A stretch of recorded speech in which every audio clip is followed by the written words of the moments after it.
Hi dears, Gayathri ദേവി എൻ്റെ അമ്മ സീരിയലിൻ്റെ ലേറ്റസ്റ്റ് എപ്പിസോഡ് റിവ്യൂയിലേക്ക് എല്ലാവർക്കും സ്വാഗതം.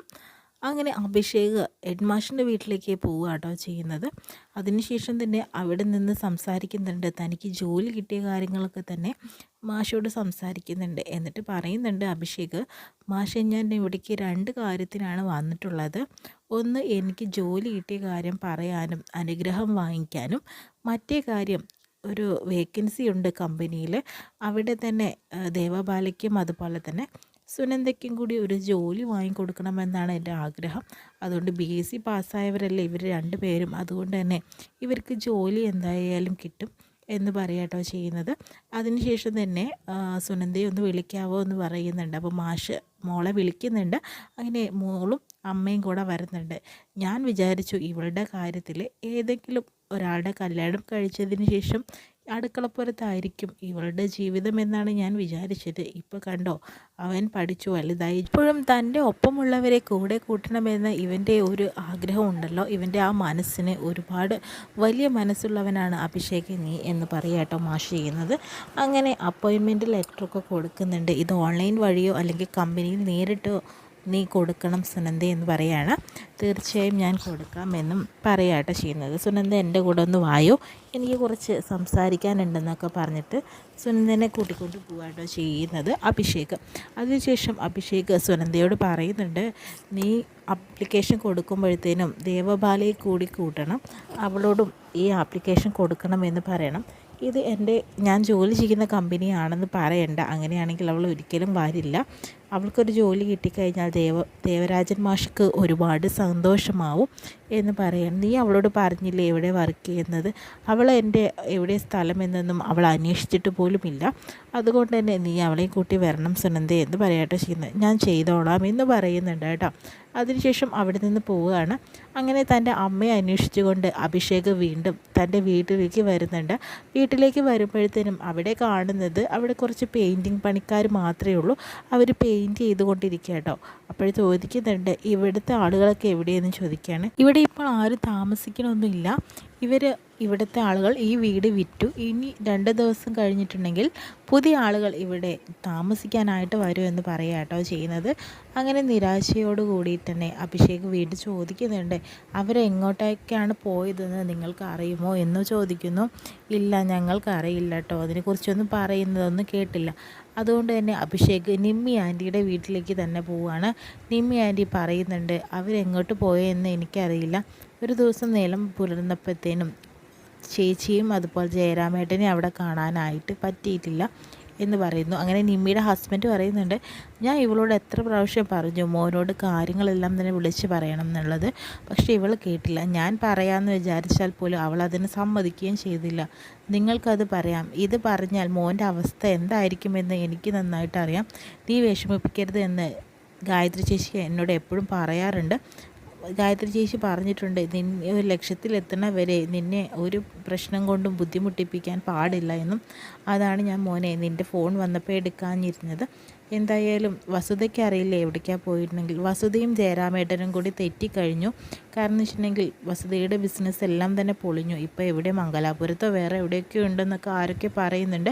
ജയരാമേട്ടനും അതുപോലെ തന്നെ ഗായത്രി ചേച്ചി മാത്രമാണ് ഇവിടെ ഇപ്പോൾ താമസിച്ചുകൊണ്ടിരുന്നത്.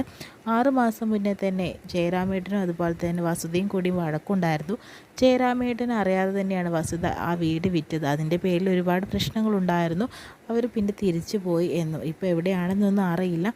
ഇനിയിപ്പോൾ അമ്മയെ എങ്ങനെ ആൻറ്റി ഞാൻ കണ്ടുപിടിക്കാം? മോൻ വിഷമിക്കേണ്ട, ഞങ്ങളുണ്ടല്ലോ ഇവിടെ. ഇത്രയും പെട്ടെന്ന് മോൻ്റെ അമ്മയെ ഞങ്ങൾ കണ്ടുപിടിക്കും, എന്നിട്ട് മോനെ വിവരം അറിയിക്കും.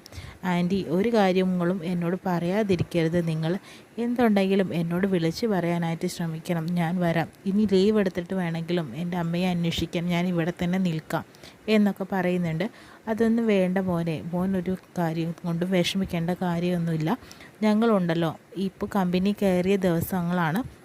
തീർച്ചയായും മോൻ ഒരിക്കലും ലീവ് എടുക്കാനായിട്ട് പാടില്ല. മോൻ്റെ പെർഫോമൻസ് കമ്പനി വിലയിരുത്തുന്ന സമയമാണ്. മോൻ ജോയിൻ ചെയ്തപ്പോൾ ലീവ് എടുക്കരുത്, ഇവിടെ ഞങ്ങളുണ്ടല്ലോ, ഞങ്ങൾ എങ്ങനെയെങ്കിലും കണ്ടെത്താം എന്ന് പറയാട്ടോ ചെയ്യുന്നത്. അങ്ങനെ തമ്പിയേണ്ട മരിച്ച കാര്യങ്ങളെല്ലാം നിമ്മി പറയുന്നുണ്ട്. അന്ന് രാവിലെ നേരം പുലർന്നപ്പോൾ തന്നെയാണ് ഗായത്രി ചേച്ചിയും ജയറാമേട്ടനും ഇവിടെ കാണാതായിട്ട്. മരിച്ച വീട്ടിൽ പോയതിന് ശേഷം ഗായത്രി ചേച്ചി പറഞ്ഞിട്ടുണ്ടായിരുന്നു, എൻ്റെ ഒരു കാര്യങ്ങളും മോനെ ഇപ്പോൾ ബുദ്ധിമുട്ടിപ്പിക്കരുത്, എന്തുണ്ടെങ്കിൽ ഇപ്പോൾ പറയരുത്, അവരുടെ ലക്ഷ്യം ശേഷം മാത്രമേ എല്ലാ കാര്യങ്ങളും നീ പറയാവൂ എന്ന് പറഞ്ഞിട്ടുണ്ടായിരുന്നു. അതുകൊണ്ടാണ് മോനെ ഞാൻ ഒന്നും പറയാതിരുന്നത്, നീ എന്നോട് ക്ഷമിക്കടാ എന്ന് പറയുന്നുണ്ട് കേട്ടോ. എന്തായാലും പിന്നീട് തമ്പി അണ്ണനെ കാണാൻ വേണ്ടിയിട്ട് തമ്പി അണ്ണൻ്റെ വീട്ടിലേക്ക് അഭിഷേകും നിമ്മിയും അതുപോലെ തന്നെ ഹസ്ബൻഡൊക്കെ പോവുകയാണ് കേട്ടോ ചെയ്യുന്നത്. ഞാൻ പ്രാർത്ഥിച്ച് ഇറങ്ങുമ്പോഴത്തേനും തമ്പി അണ്ണൻ്റെ ഭാര്യയ്ക്ക് അഭിഷേക് പൈസയൊക്കെ കൊടുക്കുന്നുണ്ട്. എൻ്റെ കയ്യിൽ ഇത്രയേ ഉള്ളൂ തരാൻ, എന്ത് ആവശ്യത്തിനും ആൻറ്റിക്ക് എന്നെ വിളിക്കാം, ഞാൻ നിമ്മി ആൻറ്റിയെ കോണ്ടാക്ട് ചെയ്താൽ മതി, എൻ്റെ കാര്യങ്ങളെല്ലാം തന്നെ നിമ്മി ആൻറ്റിക്ക് അറിയാം, അതുകൊണ്ട് തന്നെ ഞാൻ എന്ത് സഹായം വേണമെങ്കിലും എന്നെക്കൊണ്ട് പറ്റുന്നത് ഞാൻ ചെയ്യാമെന്ന് പറയുകയാണ്. അപ്പോൾ ആ സ്ത്രീ പറയുന്നുണ്ട്, തമ്പിയണ്ണൻ്റെ മരണം പെട്ടെന്നായിരുന്നു, ഒന്നും അറിഞ്ഞില്ല, രാത്രി എന്നോട് നെഞ്ച് വേദനിക്കുന്നുണ്ടെന്ന് പറഞ്ഞ് ചൂടുവെള്ളം എടുക്കാൻ വേണ്ടി പോയതാണ് ഞാൻ, വന്നപ്പോഴത്തേനും തമ്പി അണ്ണൻ പോയി, എന്താണെന്നറിയില്ല മോനെ, അത്രയും വിഷമമുണ്ട്, ആൻറ്റി വിഷമിക്കണ്ട, ഞാൻ ഇറങ്ങട്ടെ എന്ന് പറയുന്നുണ്ട് കേട്ടോ.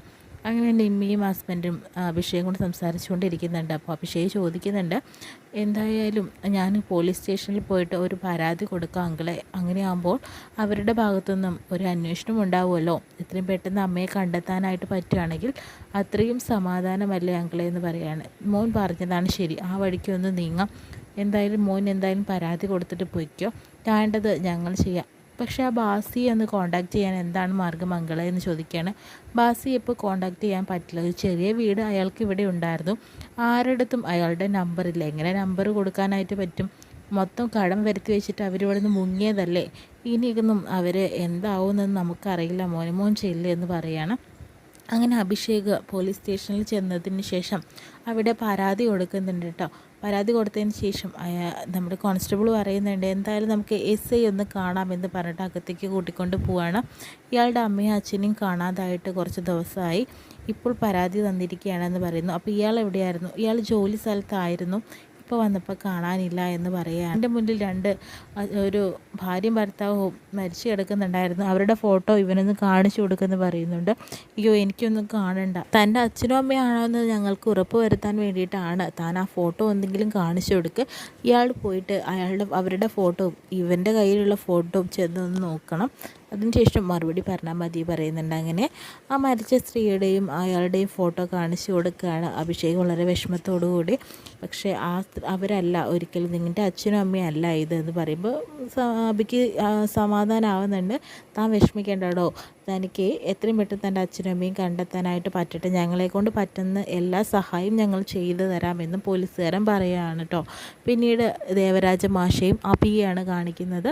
അപ്പോൾ അഭി, നിന്നോട് എങ്ങനെയാണ് മോനെ ഞാൻ സമാധാനപ്പെടുത്തുക, എന്ത് പറഞ്ഞ് സമാധാനപ്പെടുത്തണമെന്ന് എനിക്കറിയില്ല, എന്ത് ചെയ്യാനാണ് മാഷേ, എൻ്റെ അമ്മയെ തിരഞ്ഞു കൊണ്ടുപോയപ്പോൾ ഞാൻ ഭയങ്കര വിഷമമായി, അവിടെ കാണാനില്ല, ഇനിയിപ്പോൾ ഞാൻ എന്ത് ചെയ്യും, എൻ്റെ അമ്മയെ എവിടെ ഞാൻ കണ്ടുപിടിക്കുമെന്ന് പറയാണ്. മോൻ വിഷമിക്കേണ്ട, ജോലി കാര്യത്തിൽ നന്നായി ശ്രദ്ധിക്കണം, ജോലിക്ക് പോകണം, അവിടെ പൂർണ്ണ ഉത്തരവാദിത്വം നിനക്കാണ്, അതുകൊണ്ട് നീ നന്നായി ശ്രദ്ധിക്കണം, അമ്മയെ എത്രയും പെട്ടെന്ന് തന്നെ കിട്ടും, മോൻ വിഷമിക്കേണ്ട കാര്യമൊന്നുമില്ല, അവരെവിടെ പോയാലും നിന്നെ അന്വേഷിച്ച് എന്തായാലും വന്നിരിക്കും എന്നൊക്കെ പറയുന്നുണ്ട് കേട്ടോ. അങ്ങനെ ദേവരാജ മാഷ് അഭിഷേക്